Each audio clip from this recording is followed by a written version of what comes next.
My guest at this time is Deroy Murdock. He is a contributing editor at National Review Online and a Fox News contributor. We want to get his reaction to President Trump's State of the Union address, specifically as it relates to the economy and policies designed to improve opportunities for disadvantaged Americans. And Deroy, thanks very much for being with us. Great to be with you. Well, let's start with the job numbers. We had a clip earlier today that goes longer than a minute, even if you take out the applause, without even getting to all the economic statistics, particularly as it relates to employment, where unemployment is at record lows for blacks and Hispanics and Asians and disabled and veterans and 10 million people off of welfare over the past 3 years and so forth. Obviously, they're very good. What's the reason they're very good, though? We're often quick to give the president credit and blame depending on what the economy is doing. So how much does the president deserve here? I think President Trump deserves a lot of credit for where the economy is now. You mentioned a number of groups who are enjoying a record low or near record low unemployment. And to give you one more, which is that the unemployment rate for women, adult women right now, is the lowest since 1953. So it's not the lowest in history, but it's the lowest in 67 years. I think that's probably a pretty good statistic to throw into the mix there. And I think this is the result of free market principles and free market reforms that President Trump and the GOP implemented, including the Tax Cuts and Jobs Act, a $1.5 trillion tax reduction, among other things that lowered the top corporate tax rate to 21% from 35 down to 21. And that has fueled a tremendous boom in manufacturing, in business investment, in expansion of business operations, hiring, and all that sort of thing. Tremendous deregulation. I believe 8 regulations have been killed for each new one imposed. I think some of the import tariffs, the income import taxes and tariffs and so on, I think that they have slowed down the economy to a degree, but I believe they also, in some areas, have sped things up, and certainly I think will contribute to growth in the future. The USMCA trade deal, the new deal with China, I believe there's a deal with Japan, another with North Korea, and probably one with Great Britain once now that Brexit has taken place. That's probably going to take place somewhere this year. And overall, a general business tone. You know, under Obama, we had the President of the United States and the people around him saying, "Oh, you didn't build that. That's not really your company. How dare you? You're part of the rich 1%. You're part of the problem." Rich people being cruel to poor people. All this sort of rhetoric and this anti-business bashing of successful people. All of that, I think, led people to think, well, maybe I shouldn't open that factory. Maybe I shouldn't expand my business because the President of the United States or the Department of Justice or the SEC or whoever it is might come after me. The tone from Washington, D.C. has been much more pro-business, much more, hey, that's great, you're building that company. We're wonderful that you're doing this. Please go out and hire people. We're proud of you. Keep it up. Keep up the good work. And in that sort of environment, entrepreneurs are much likelier to take risks, invest their money, get other people to support what they're doing, and seek investors. And that's what you've seen. That's why the economy is doing so well. And I think, yes, for those reasons, President Trump deserves a lot of credit, as does the GOP and as do the free market ideas that they've implemented. We'll get to other policy questions in just a moment, but a political question here. As those statistics were being rattled off by the president, for the most part, I think there might have been a few exceptions, but for the most part, the Democrats did not applaud. Now, perhaps they disagree with your assessment that the president deserves the credit, or for some reason, maybe they think the statistics are slightly skewed. But in the end, I think just about everyone agrees that, especially on the employment front, things are very, very good. So regardless of how much credit the president deserves on this, what do you make of the fact that they did not even applaud the fact that these statistics are very good?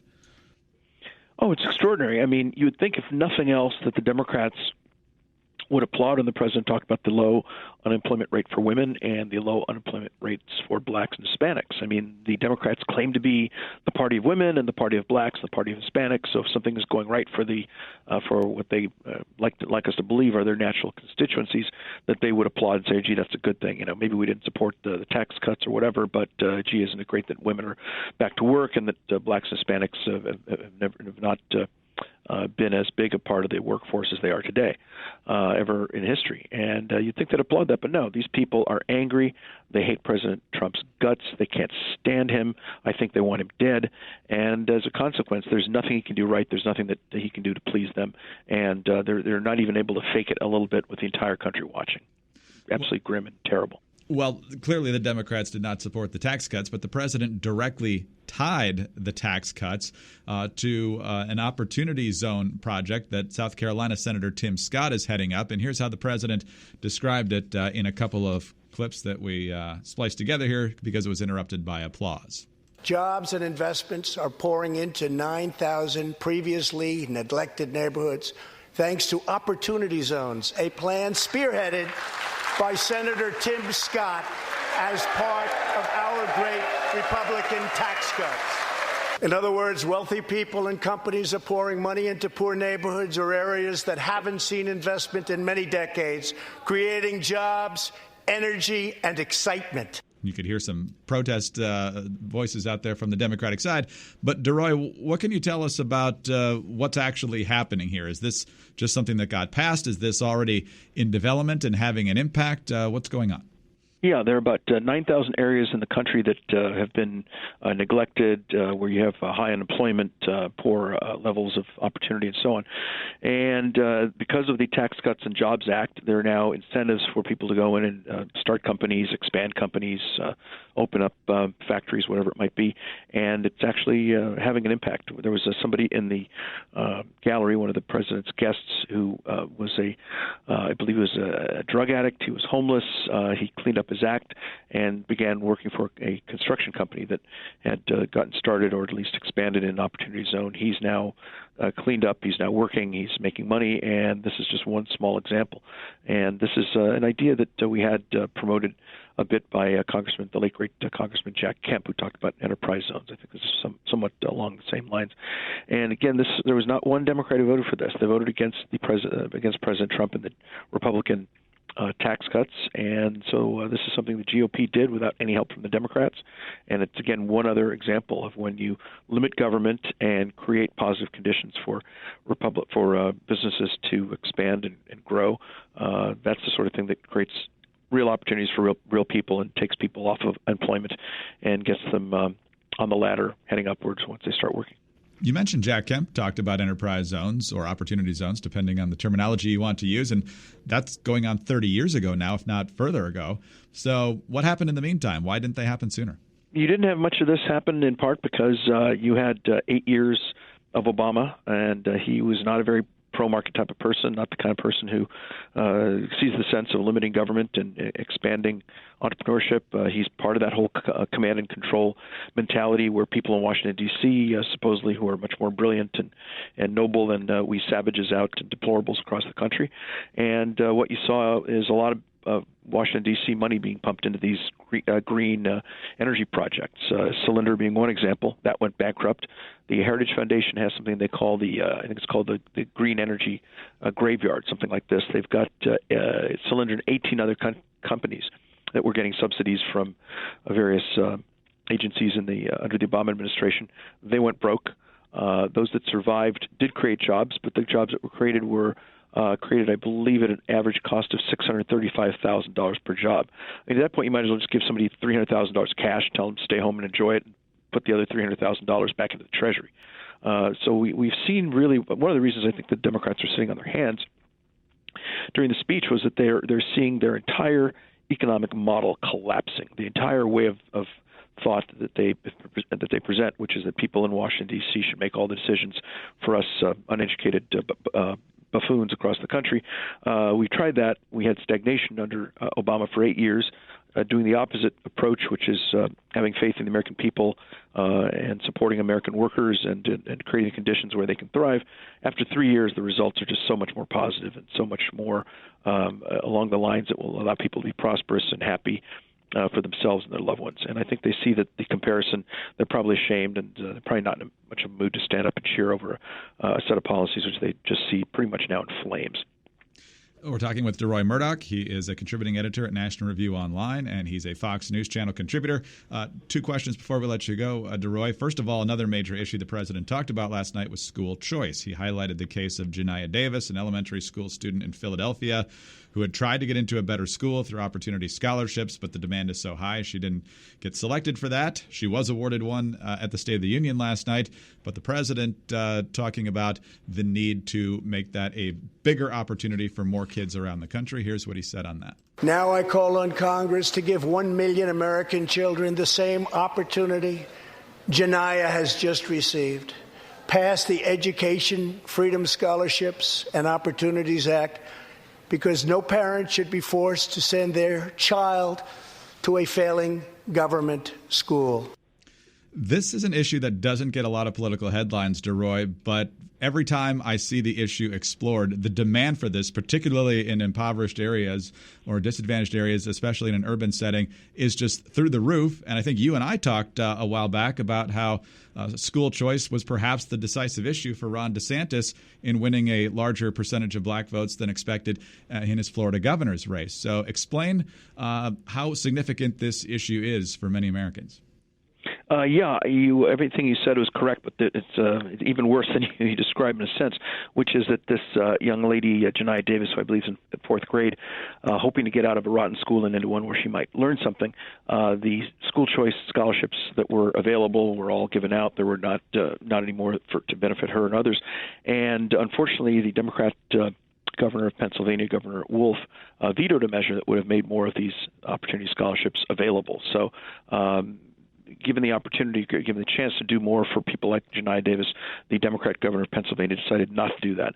And I think the reason is that the teachers unions, American Federation of Teachers and the National Educational Association, they don't really like these school choice alternative schools because they make the big government schools look bad, and they don't like that at all. And so they basically tell the Democrats, who they control, to kill these measures. And across the country, we see this sort of thing happening, which is awful.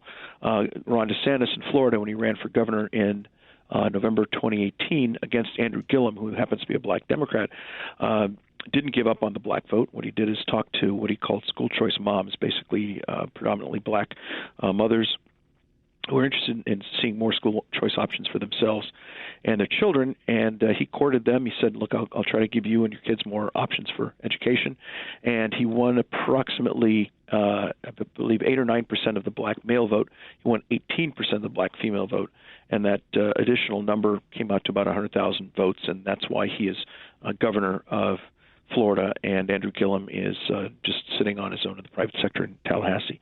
That's a very, very strong and important and vital lesson for Republicans to learn from the President of the United States all the way down to people running for city council and school board. Last question here, Deroy. We've talked about the record low unemployment rate for many groups, including black Americans. We haven't talked about it today, but of course, passing criminal justice reform was a major legislative accomplishment. That one was more bipartisan. Now we're talking about school choice and opportunity zones, and there's some folks on the right who think this president can make a pretty big leap from the percentage of the black vote that he got in 2016.